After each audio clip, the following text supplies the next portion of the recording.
Este programa es presentado por Diario La Voz, un suceso nacional.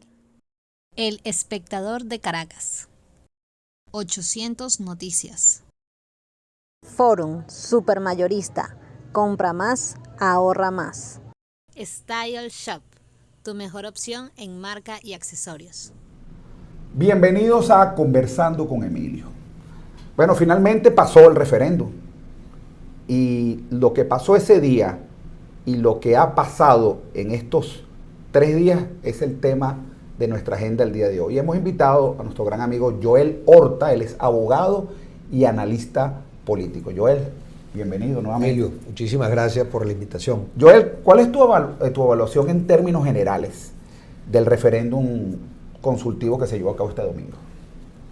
En principio, que no es contradictorio consultar sobre la soberanía y ejercer la soberanía. Se hizo una consulta. Y eso a propósito de lo que dijo María Corina. Por supuesto, porque es que constitucionalmente está establecido que tú debes consultar a la población venezolana en materia de interés nacional. Y si algo le interesa, bueno, como es el caso, si algo le interesa al ciudadano venezolano, es la defensa de su territorio. De nuestro territorio. De nuestro territorio, porque estamos en disputa territorial desde el fraudulento laudo arbitral de París de 1899, donde nos arrebatan ese territorio. Y quedó demostrado que era una componenda. No, por supuesto. Pero hubo una componenda política para despojarnos del 90% de un territorio que era nuestro, por tradición. De 1.600.000 kilómetros cuadrados. Pero además, logramos, después de muchos esfuerzos, llegar al Acuerdo de Ginebra, que es el marco jurídico que nos permite llegar a una solución pacífica a través de la vía diplomática sobre ese conflicto. Llegó ese punto.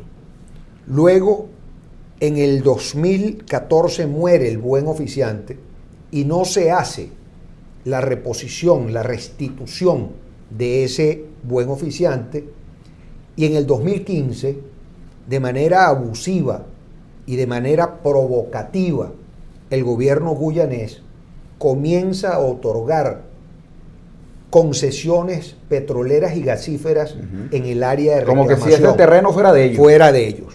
Cuando justamente en el Acuerdo de Ginebra está establecido que ninguno de los países en disputa podrá disponer ni del territorio ni de su mar territorial. Pero además fueron más allá de la división de los 14 bloques a ser explotados en ese territorio.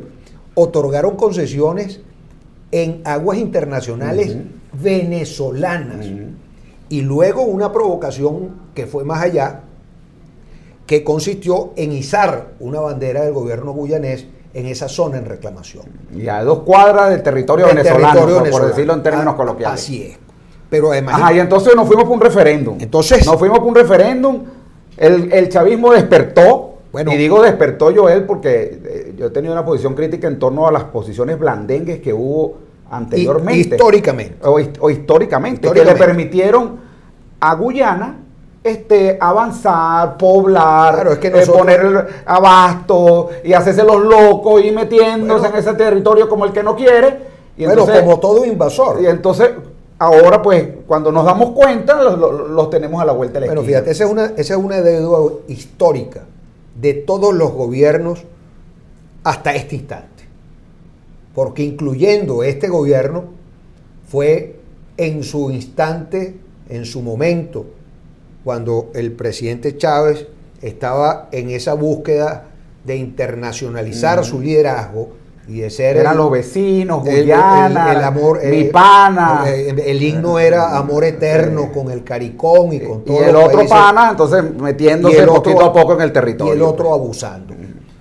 Bueno, afortunadamente, por una cosa u otra, el gobierno entendió que tenía que ir más allá de una acción meramente gubernamental, sino de ir a la búsqueda de una discusión del Estado venezolano, que incorporara a la ciudadanía. y se va por la vía referendaria, que es una vía constitucional y que es además una vía vinculante. Yo difiero de todos aquellos abogados que al día de hoy han dicho que no es vinculante. Que no es vinculante.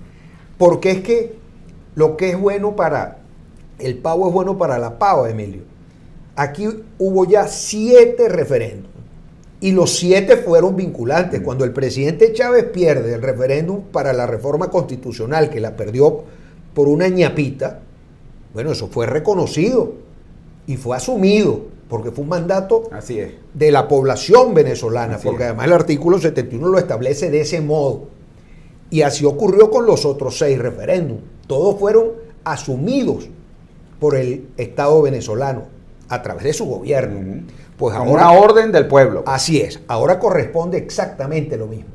Y el gobierno hábilmente monta 5 preguntas para llegar a la que quería llegar, que es la quinta, y es la que está ejecutando, que es la creación del Estado Esequibo De Guayana. de Guayana, de la Guayana Esequiba, nombrando ya el día de ayer una autoridad única, abriendo ya las carreteras de rigor, entregando los mapas de Venezuela ya no con esa zona rayada en reclamación, sino como territorio venezolano, es decir, ejerciendo la soberanía.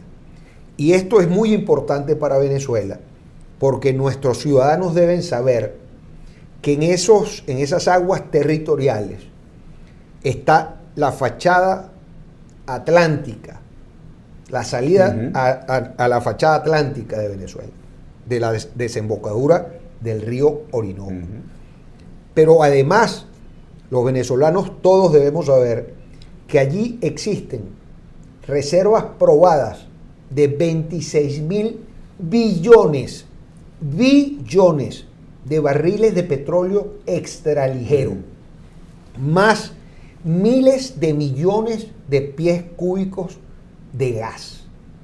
Pero además el oro y el diamante, que no está del lado del sur de Guayana venezolana, porque hubo un estudio que hicieron los rusos en su momento, que contrató el gobierno venezolano, y resulta que cuando la era del frío, que se parte el mundo, esas capas tectónicas, un pedazo de las riquezas quedó en África y todo lo demás quedó concentrado en el sur de Venezuela, es decir, en Guayana.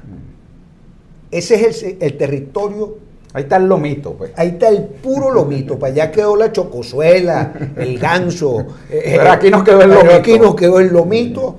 Y bueno, y unas puntas y unos pollos de res, pero nos quedó lo mejor de lo mejor. Ahora fíjate, Joel, esa situación que tú estás planteando genera intereses internacionales, más allá de los intereses de Venezuela. Y el presidente de Guyana, Irfan Ali, ya nos peló los dientes, ¿no? Nos peló los dientes diciendo, bueno, mira, y lo hizo ayer como última intervención. Nosotros tenemos el respaldo del gobierno de los Estados Unidos y hemos estado en conversación con, ¿cómo es que se llama el grupo de defensa? Con el Comando Sur. Con el Comando Sur para que nos respaldan esta situación.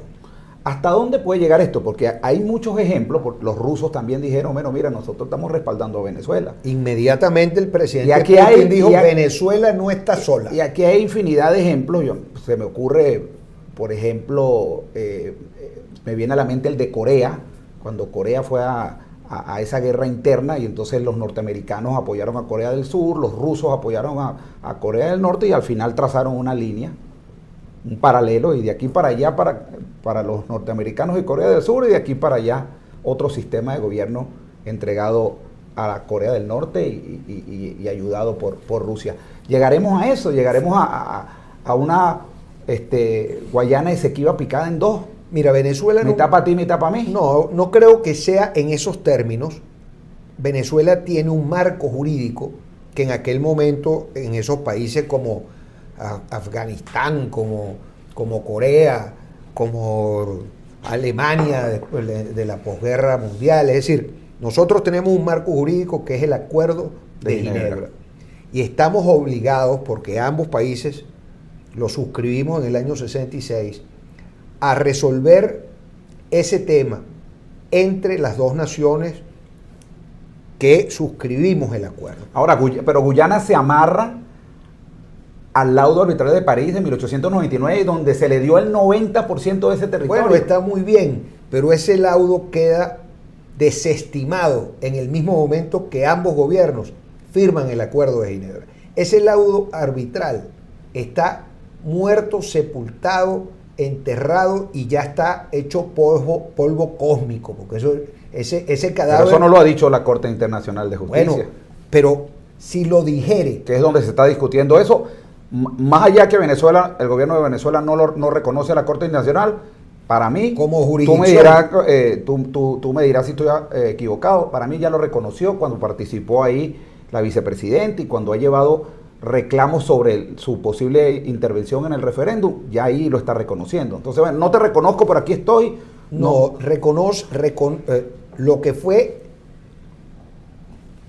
la asistencia fue para advertir que no tenían jurisdicción para estar incorporándose en asuntos internos que además constitucionalmente faculta al Estado venezolano para la convocatoria del referéndum. Pero ¿qué opción tiene Venezuela, Joel, sobre el tema de la Corte Internacional de Justicia? Porque en abril se supone que va a haber una sesión para tratar el asunto. Entonces no vamos y... Bueno, fíjate, pero si así fuera, porque en el Acuerdo de Ginebra se indica en su articulado que si el buen oficiante no lograra que las partes se pusieran de acuerdo, como en efecto pasó, la ONU puede enviar el tema a la Corte Internacional de Justicia. Eso es correcto. Y eso fue lo que hizo el señor Guterres. De modo que eso está allí. Ahora, hay un mandato expreso a través de este referéndum, y por eso la segunda pregunta, para el no reconocimiento de cualquier decisión que tomare la Corte. Aunque la última decisión de la Corte no favoreció a Guyana, porque hizo caso omiso de la solicitud de la República de Guyana sobre el que no se ejecutara el referéndum, porque es que no puede ser competencia de ninguna instancia internacional sobre los asuntos internos de un país, y menos cuando son de orden constitucional. Ahora, Venezuela comenzó a ejecutar el referéndum, comenzó a ejercer la soberanía. Y yo dudo que algún venezolano no esté de acuerdo con que eso se haga. Yo he conversado con gente que le tiene animadversión al presidente Maduro y a su gobierno, y que me han dicho: estoy en contra de todo lo que ha hecho el chavismo y el madurismo. Pero a favor. Esto había que hacerlo. Claro. Entonces, es que mira, no es cuando el presidente de Guyana va y pone esa bandera ahí a kilómetros de Venezuela. Mira, eso es una afrenta. Eso no es una burla para Maduro, eso es una burla a los para venezolanos. El país. Yo, que no comulgo con el chavismo, me sentí burlado, ofendido. Así es, y entonces ofendido. Ante esas afrentas... Y exigía acciones. Una reacción Así es. De quien está en el gobierno en este momento. Bueno, y hábilmente, yo siempre dije... Y ahora estamos viendo esas acciones. Yo siempre dije que la única bandera que podía ser izada en ese territorio era la bandera venezolana. Y el que hayan sido los pemones, los que... Cambiaron la bandera. Izaron eso me encantó. Nuestro tricolor. Eso a uno le llena el espíritu, el alma de orgullo venezolano. Entonces, cuando hablan que si los 10 millones y medio, que si, cuando van a esas comparaciones banales, a mí me causa molestia, porque deberían haber no 10 millones, Debería haber 20 millones. Todo venezolano ha tenido que ir a decir sí, pero fíjate tú, y en lo político electoral, para tocarlo, la oposición radical no puede ser tan torpe. Ahora, vamos a parar ahí. Ok. Vamos a ir al corte de publicidad. La oposición radical no puede ser tan torpe. Vamos a tocar el tema político que hubo y que hay detrás del referéndum, porque obviamente hay muchos sectores de oposición que han dicho que todo esto es una estrategia para que no se hable más de las primarias, para relanzar al chavismo, que tiene muy pocos números. Vamos a analizar esa parte de la política venezolana. Vamos a ir al corte de publicidad y al regreso más de Conversando con Emilio. Ya regresamos. A pesar de la crisis, el diario La Voz cumple su compromiso de informar con imparcialidad y valentía. El impreso, la versión digital y nuestras redes sociales te conectan oportunamente con el acontecer nacional e internacional. Diario La Voz, un periódico para la Venezuela de hoy. Diario La Voz, un suceso nacional. Estamos de regreso conversando con Emilio, hoy con Joel Horta, abogado, analista político, y dejamos para esta parte el análisis político de lo que para muchos representa el referéndum. Eso quiere decir una acción del gobierno para reconectarse con la gente, buscando un tema nacionalista. Más allá de, ahí nos preguntaban al aire, bueno, ¿por qué ahora, después que le dimos el referéndum, ahora sí lo estamos recuperando? Pero bueno, en cualquiera de los casos, primer tema, cantidad de votos, 10 millones. No son votos, no son votantes. Son votos, son votantes, eso es importante, no es importante, fíjate, como análisis político. Fíjate, Emilio, yo estuve en una sala situacional de la oposición, por supuesto, y a las 7 de la noche todos los reportes indicaban o proyectaban entre 7 y 8 millones de votos.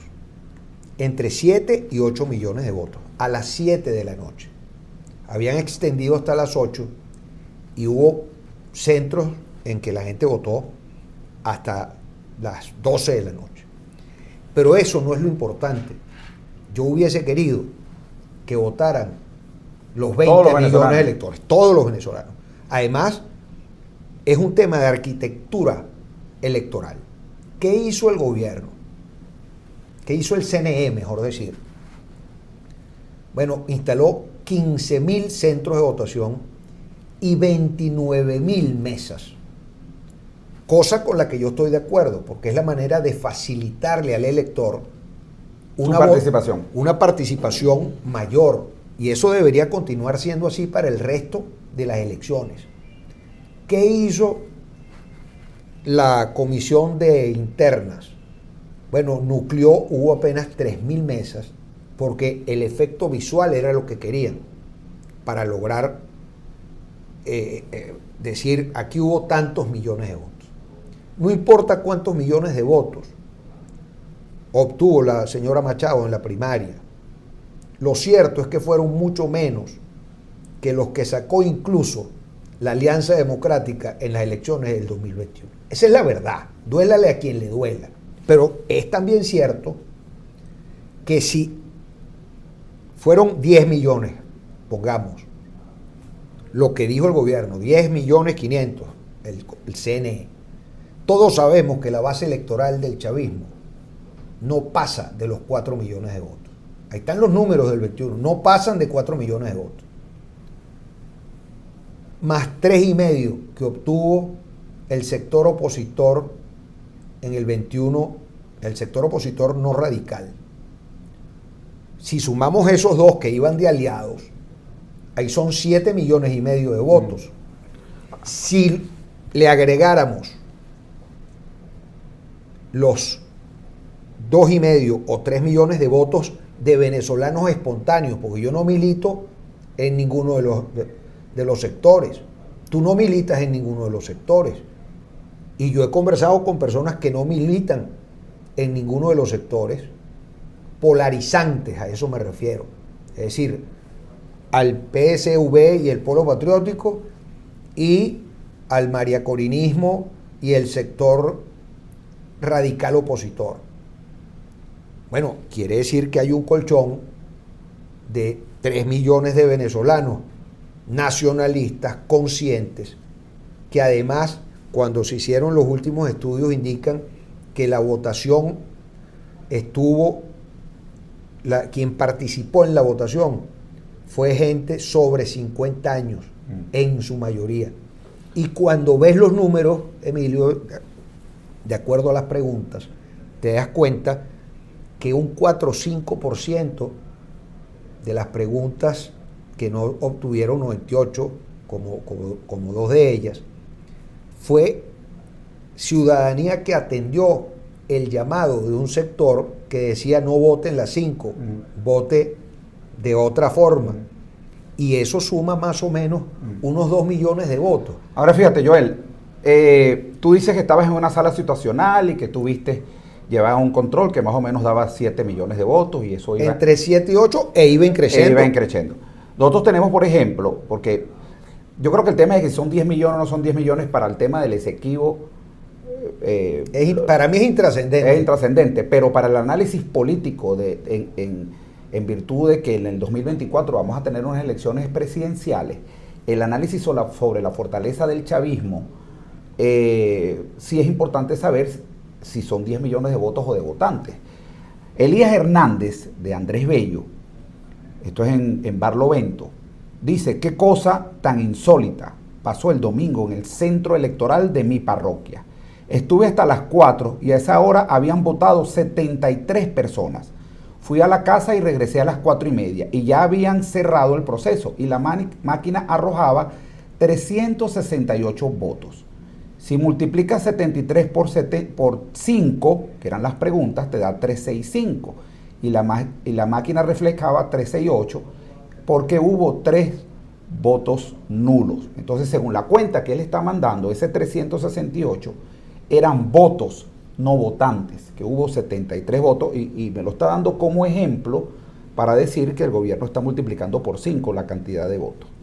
En cualquiera de los casos, el análisis político, que es a donde quiero llegar, Indira Urbaneja escribe en su Twitter, analista político que hemos tenido aquí también en el programa, dice 10.431.907 venezolanos o no, los opositores tienen 2 opciones: capitalizar el número o enterrar la vía electoral y al CNE. ¿Tiene la oposición entonces que caerle a palo al CNE? Bueno, o sí, aceptar que fueron 10 millones de votantes y salir a trabajar sobre esa... Fíjate, si cometen el error de montarse otra vez en el tema de la abstención, van a tropezar con el mismo muro. El mayor aliado del gobierno es la abstención. Y la racionalidad debe imponerse. Porque si el gobierno ha cometido 1 millón de errores y un acierto, bueno, el que tú digas tuvo un acierto, no lo estás exonerando del 1 millón de errores. Ahora, la gente pidió que nosotros ejerciéramos soberanía. Y el gobierno ayer, o yo diría mejor, el Estado a través del gobierno, indicó lo que va a hacer para ejercer soberanía. Porque eso va a obligar a la ExxonMobil y al resto de las empresas que ahí están interviniendo a reflexionar y a venir a conversar con Venezuela en los próximos 3 meses. En los próximos 3 meses. O serán revocados los contratos que están ejecutando en Venezuela. Pero además, allí habrá que abrir una investigación sobre el desastre ecológico que en esa zona se ha realizado con la explotación maderera, con el tema acuífero, porque nadie habla de eso, pero resulta que en esa zona se encuentran concentradas las mayores reservas o una de las mayores reservas de agua dulce del planeta. Porque nosotros podemos vivir sin gas y petróleo. La humanidad vivió millones de miles de años sin agua corriente, sin electricidad, sin todas estas comodidades que conocemos desde el siglo XX o desde finales del siglo XIX hasta la actualidad. Pero sin agua no podemos vivir.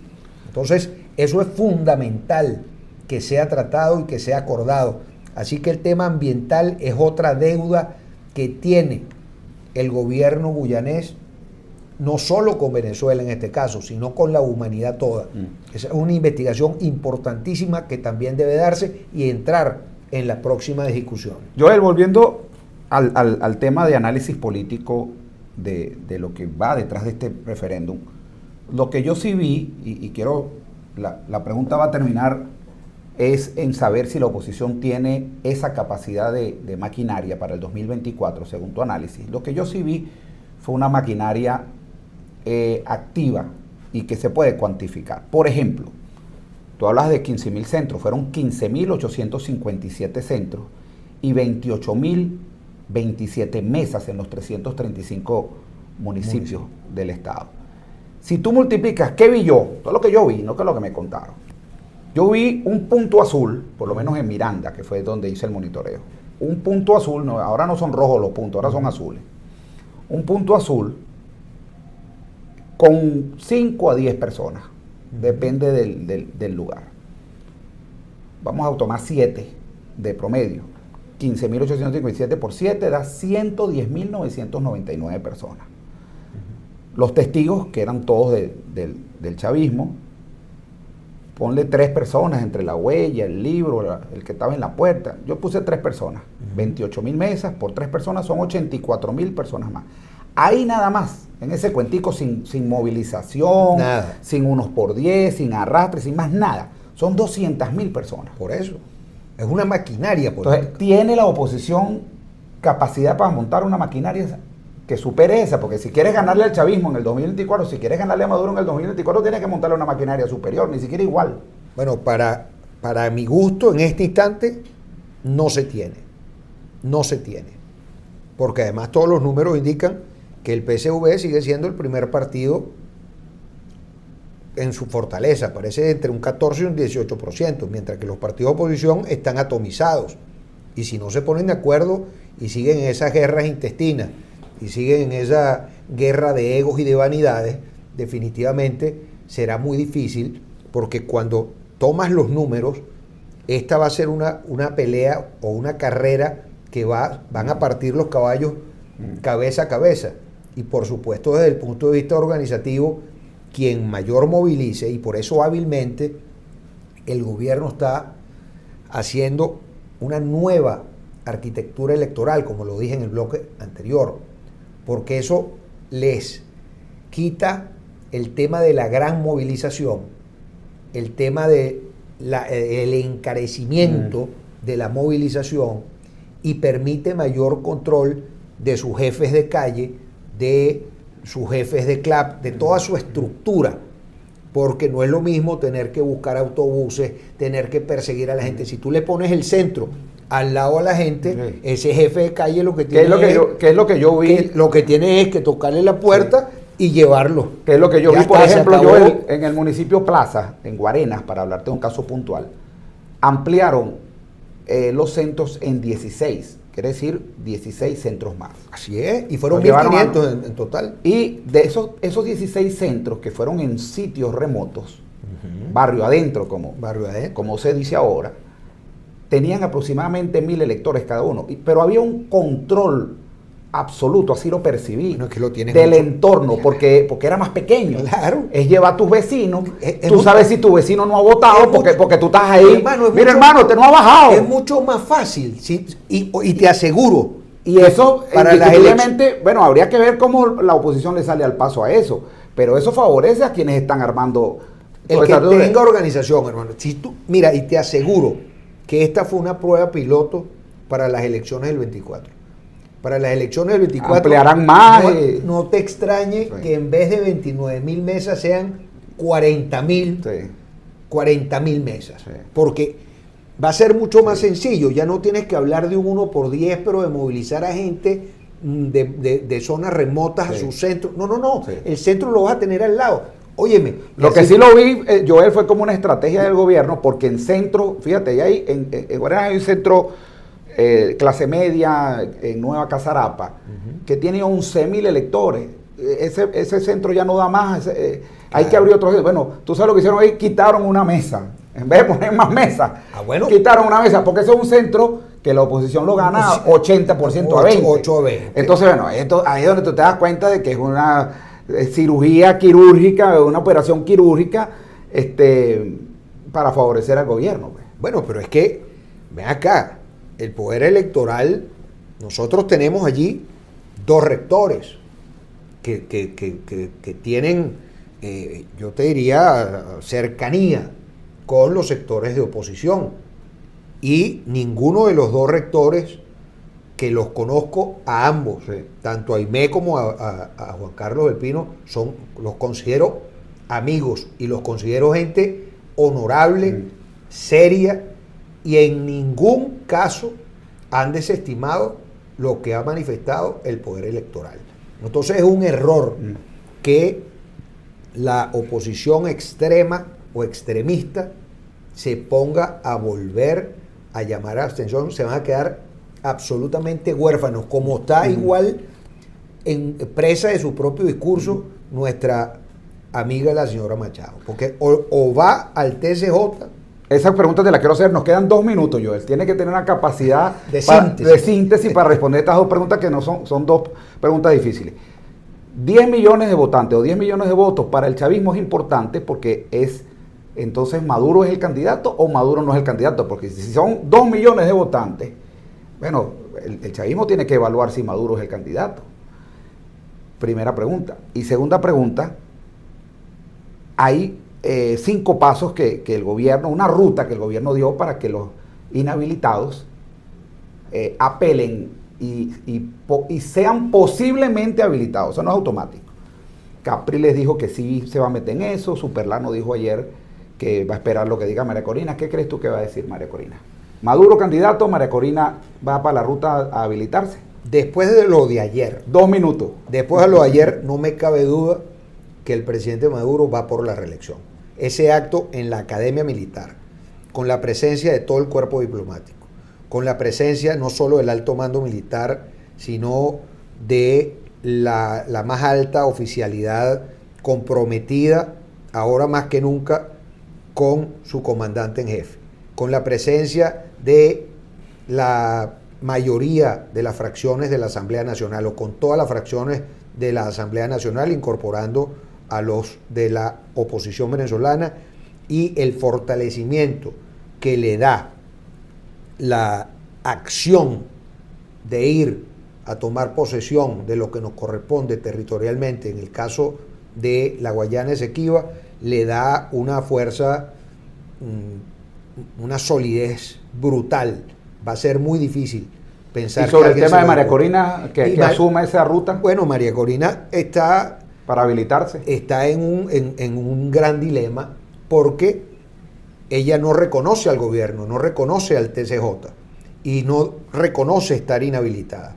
Entonces, si va al TCJ, sus más radicales seguidores dirán: flaqueó, ya dijo que sí reconoce al TCJ, pero si no, y además estaría reconociendo que está inhabilitada, pero si no va... Y se la pone bombita para que le ratifiquen la inhabilitación. Y al no ir, ya está... Pero al no ir, queda inhabilitada. Y queda inhabilitada. O sea que, para mi gusto... Una situación perder para ella. Para ella es perder. Pero tienes que escoger una. Bueno, la que escoja no le va a ser favorable. Yo por eso insisto en que la ruta de la señora Machado tiene que ser la de buscar el diálogo y la alianza con los distintos factores. Porque y la habilitación por las vías políticas, del diálogo con el gobierno. No tanto porque es que yo no la veo habilitada, yo la veo teniendo que negociar y no otra persona. Y no imponer, porque el dedo ducto, y es mentira que se endose el liderazgo. Bueno, vamos a dejar eso para otra oportunidad, porque eso nos va para otro programa. Eso es otro programa. Muchísimas gracias, Joel Horta. Gracias, Emilio. Abogado,